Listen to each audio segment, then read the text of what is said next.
Good afternoon, everyone. Thank you so much for accepting our invitation and joining us for today's webinar.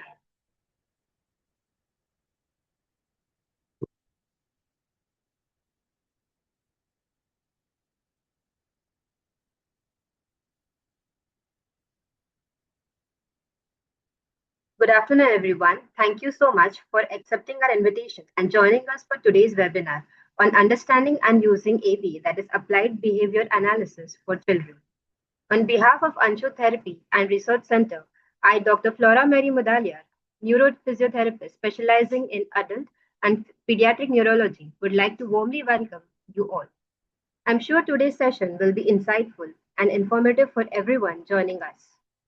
At ANSHU Therapy and Research Center, we conduct regular webinars and discussions led by professionals from various domains to help parents, caregivers, and professionals better understand and support children's developmental needs. If you attended our previous webinars, you must know that ANSHU Therapy and Research Center is an adult and child development center and an urban extension of Kasturba Health Science Medical Research Center, located in Villeparle West, Mumbai. We provide services for children with neurodevelopmental delays, sensory processing difficulties, learning disabilities, autism, and emotional or behavioral concerns. Our multidisciplinary team includes occupational therapists, physiotherapists, speech therapists, psychologists, nutritionists, special educators, and medical professionals. Today, it is my pleasure to introduce our speaker, Ms. Aisha Budhani, clinical psychologist at ANSHU Therapy and Research Center. She is known for her dedication and expertise in working with children and families, helping them better understand behavior and developmental needs. Today's session will include a presentation followed by a Q&A segment. We request everyone to kindly stay on mute during the session and drop their questions in the chat box. We will pick them up towards the end of the session. Without further delay, let us warmly welcome Ms. Aisha Budhani and hand over the session to her. Thank you and wishing everyone a meaningful and enriching session ahead.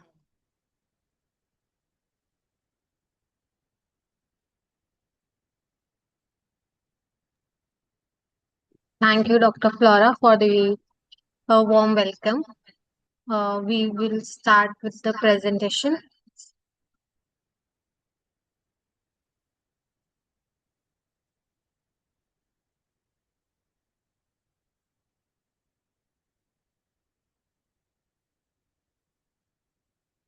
You're able to see the slides? Okay. Good afternoon, everyone. Thank you for joining us today. I'm really happy to see parents, educators, and professionals coming all together for this discussion. Because when adults understand children better, children benefit the most. Today we'll be talking about applied behavioral analysis, that is ABA, understanding and using ABA for neurodivergent children.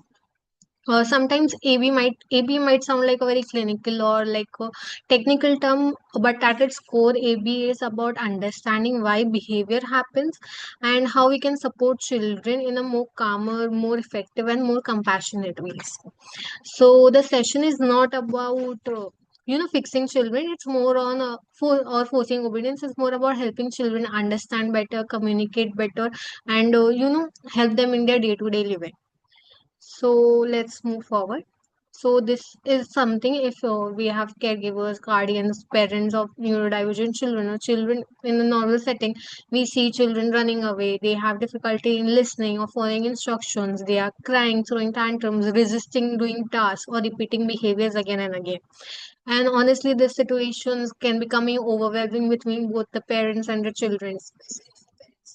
Often parents or caregivers think, why is my child behaving like this? Why are they not listening? Or what should I do in that moment? And many times behavior get labeled as we term the children when they are doing certain, running away or difficult in listening. We say that maybe they are stubborn or they are lazy or they are attention seeking, or it's termed as bad behavior per se. But ABA encourages us to pause and ask a different question of why this behavior is changing. What is the child communicating through this behavior? Because very often behavior is the communication that the child is showing to us. So let's take a case study. Uh, so let's look a very common situation. A child is asked to sit for a task, but the child throws a toy and the task stops. It's a very basic case study that we all have been going through if you're a parent or guardian of a children. Now I want you all to think, what did the child learn from the experience? The child learned that throwing the toy helped me escape the task.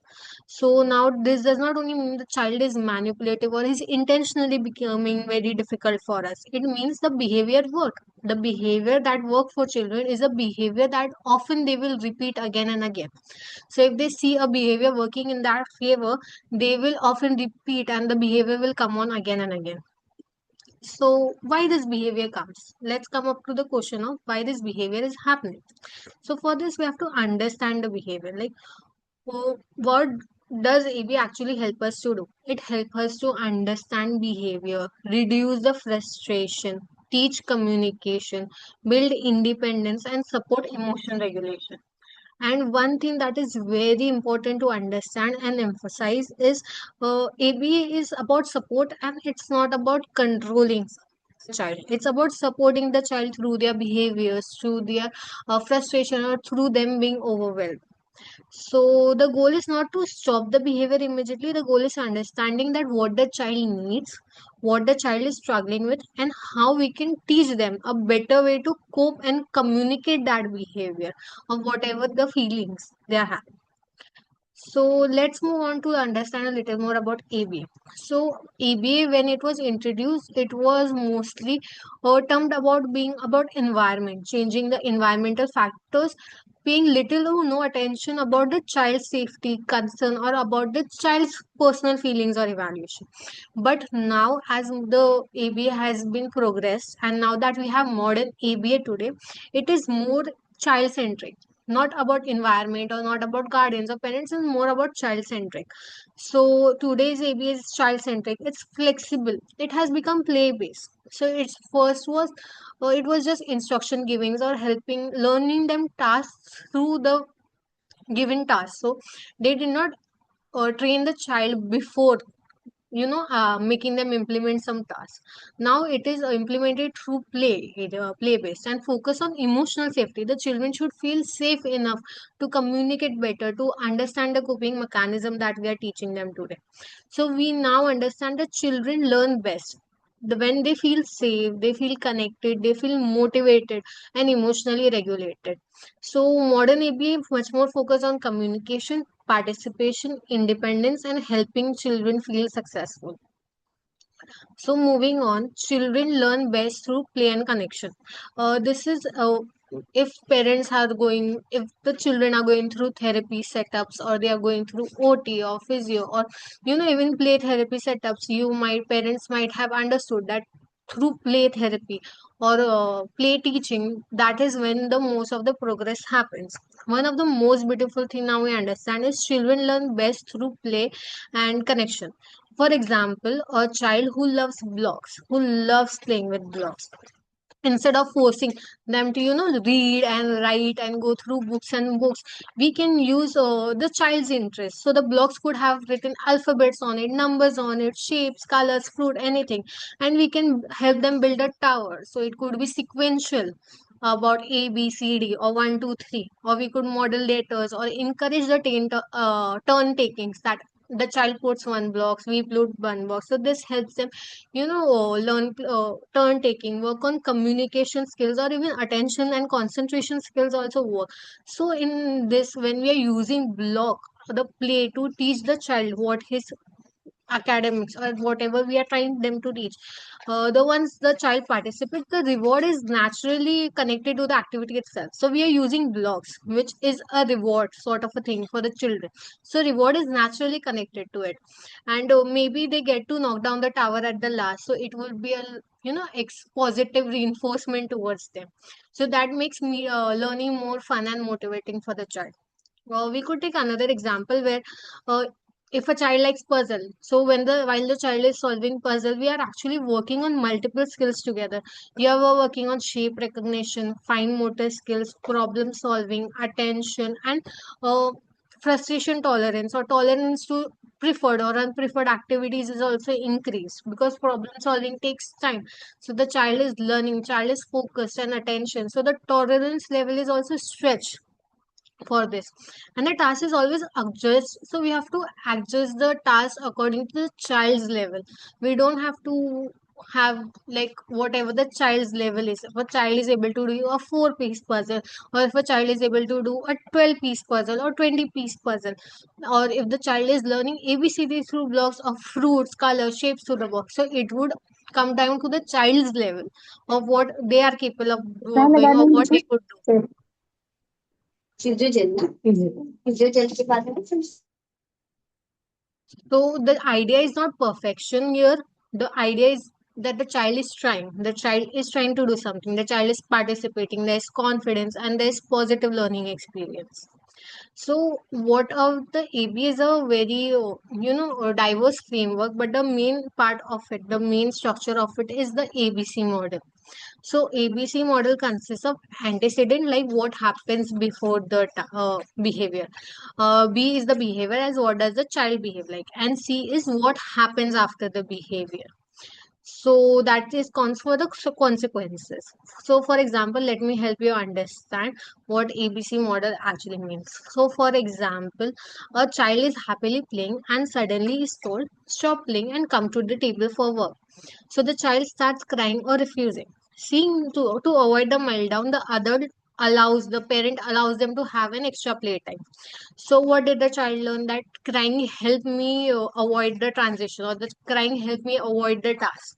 So antecedent here was the parent asking the child to stop playing and come. The behavior was the child crying or refusing to come, and the consequences was the adult allowed them to play because they wanted to avoid it. So seeing the consequences, the child learned that crying will help them avoid the task. So this is the behavior they will most often be repeating again and again. So what is the supportive response we can give? So it's so instead of reacting to this behavior, we can support the child better by giving countdown. So after 10 counts, let's say bye bye to the toys, or let's keep the toys and move on to the book activity, or using timer. So before, like, I'm preparing beforehand, so even before starting the activities, you show the timer, a visual timer to them. It could be an hourglass or any sort of a visual timer. So this timer, after this timer goes off, we are moving on to the studies academy, or we are doing going to the second activity of the day. So and preparing them beforehand and praising successful transition. Oh, that's a good job, you did a good job doing playing with this toy. Now let's start working on the other activity. So this transaction, instead of reacting and letting having a meltdown or letting them have their way or something, we could use these examples of supportive responses for helping them transition from one task to another. So all behavior has a purpose. So one of the biggest thing ABS teaches is behavior always has a purpose. Children may use behavior to communicate, to escape difficult tasks, seek attention or connection, or regulate sensory discomfort, or access something that they enjoy. So the behavior might have a purpose of communicating, because mostly in neurodivergent children we see that using words is not as easy. So they use behavior to connect with us, to communicate with us, or even to regulate the sensory need. As last week we saw that there are so many sensory regulations that a child need. So to regulate that also certain behavior arises. So what can be done? So simple strategies that can help children learn. Praise effort immediately. So children repeat behaviors that bring positive experience. So even small praise like good trying, good job can make a very useful. Oh, good job, you did good. So giving small praises immediately after an effort is shown. Breaking tasks into smaller steps. So instead of saying finish all your homework, let's just say like can we finish the first page first, then we move on to the second page, and vice versa. We so it instead of making a long jump, we ask them to make a small jumps towards the goal that we want them to reach. Use visuals and routines. So many children feel calmer when they know what comes next. So they need very structured based activities. So visual schedules, timers, routines, they reduce anxiety for these children with ADHD and autism. Structured and immediate feedbacks are extremely helpful. So, helpful strategies also include short instructions, giving small tasks, giving movement breaks. Movement breaks are very much important when it comes to children who seeks lots of regulation, who seeks lots of movement needs, and they are unable. Their sitting tolerance is not that high. So even before they start running away, because they start moving away, what we can do is we can have them, okay, we are going to continue this activity for the next 15 minutes. After the next 15 minutes, I'm going to give you a 3 minute or a 5 minute movement break where you can, move around, regulate yourself. So that is something that we are allowing them before on our own terms that can help them. So movement breaks are very necessary for children who have low sitting tolerance and seeks lots of regulation. Again, we say immediate pace, visual cues, rewards, token systems could be done, and giving them rewards also could be something that could be very beneficial to them, and it could not have any negative impact to the children. So giving, reward systems like having them, oh, I'm going to give you 5 minutes of playtime, or I'm going to, let you, I will take you to garden, or I'll take you to the park. Some good exposure reward system that works well in your favor and the favor of the children as well is needed over here. So ABA and behavior. So what are the behaviors that we see and how ABA can help him? So in impulsivity, we reinforce waiting. We do activities which have turn taking. We do activities which have, gives them some time to move from one step to another. In attention, so short task and immediate feedback. So we break down the task again into shorter tasks and give them immediate feedback after this. So poor task completion, they are unable to complete the task, they are unable to, reach the goal. So set clear expectations. Okay, oh, I want you to do certain tasks. If you complete it, let's complete it 50% today, and we can complete it the next 50% tomorrow. So that's a clear expectations to be given. They will not wonder if, I'm unable to complete. They will not even feel the guilt of not completing. They have a clear expectation that they are supposed to do the 50% of tasks today, and you can give a reward that after you do this, after you complete the 50% of that task, we will have, a 5 minute of time, or I will give you extra 10 minutes with your favorite toy. Something like that could be given. So low self monitoring, so visual cues and token systems can be, you can give them rewards or cards like this, which will have like a coupon like thing. So when you want to cash in the coupon for extra 5 minutes of playtime, or going to the garden, or reading their favorite book, or buying them their favorite book, something like that. So communication difficulties that we usually see in ASD. So teach request, so help, break. So usually children with ASD have difficulty in communicating, and when they are overwhelmed, they are unable to communicate and we are unable to understand. So that's cause a lots of difficulties. So it could be something like whenever you want a break or you need a help, you can give me a red ball or anything red. That means stop. And when you give it to me, you have to immediately, respond to that. You have to understand that the children has given you a red ball or something and they want a break, so you have to respect that break. Or you could give them a small card or something that you could make. They could carry a small chip or something that when they are unable to communicate and they want, so this teaches them to, request on your own terms. So transitional rigidity, again moving from one task to another, telling them to live one activity to move on to another activity. So we give them visual schedules and countdowns, like I said. Sensory related behavior, so modifying the environment, not the child. So there is a lot of noise or there is lots of life, we modify the environment. We does not force the child to, sit in that environment, or force the child to move through that environment and do the certain activity. Social engagement is structured interaction and reinforcement. We can give them a positive reinforcement. The interaction should be structured. So it could be role plays, it could be play dates with children on the same spectrum as them. It could be that way. So what to do during meltdowns? That is the most asked question that parents usually come come to us with, or they are usually not understandable to us. So this is probably one of the most important thing. During meltdown, children are usually overwhelmed, and they are not intentionally difficult. It's just they're very overwhelmed. They're very high on emotion, and it becomes learning. It becomes very, so during meltdowns.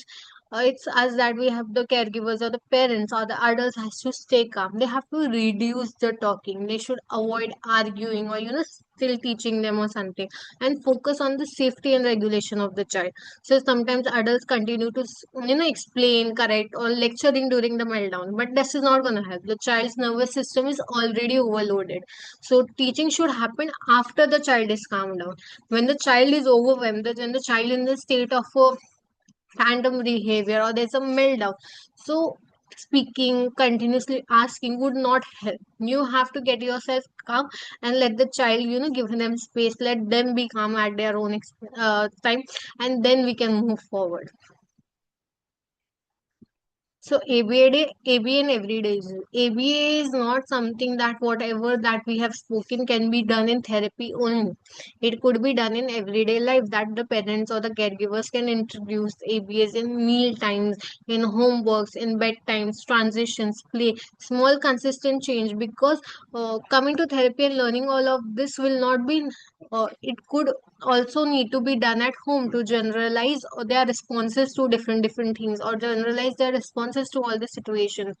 So it should be and reoccurring things, because repetition is something where the child needs a lot. So repetitions help them learn better, faster, and it stays with them, and it helps them generalize their response to whatever situation may come throughout every aspects of their life. So common mistakes as adults we make while having children behavior, when children is showing behavior. So we are repeating instructions too much. We also start getting little uncalms and everything, and expecting immediate compliance is also a very thing that we all expect. Oh, you have to listen to me, or you have to understand me, or you have to keep quiet now. This is not well. The brain is already overloaded with lots of emotion, and they are already so overwhelmed. They are not going to able to listen or understand. The communication will not happen over there. So focusing on only on the negative behavior and comparing children. So children learn best when they feel emotionally and safe and understood. So what we have to give to children is what the children need the most.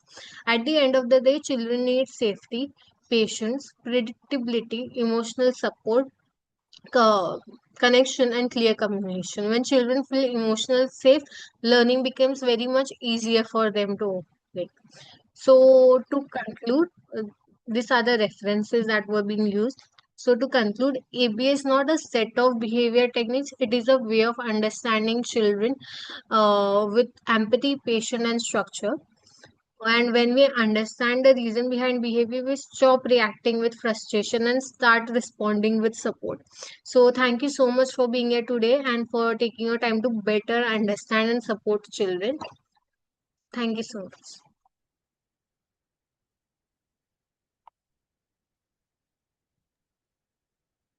Aisha, for this interactive session. We request parents if there are any questions you can put up in the chat box.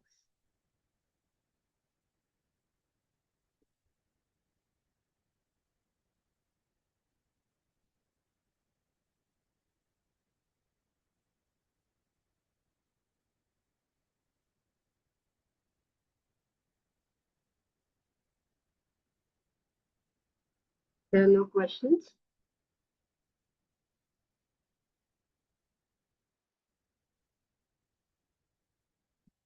We'll wait for 5 minutes.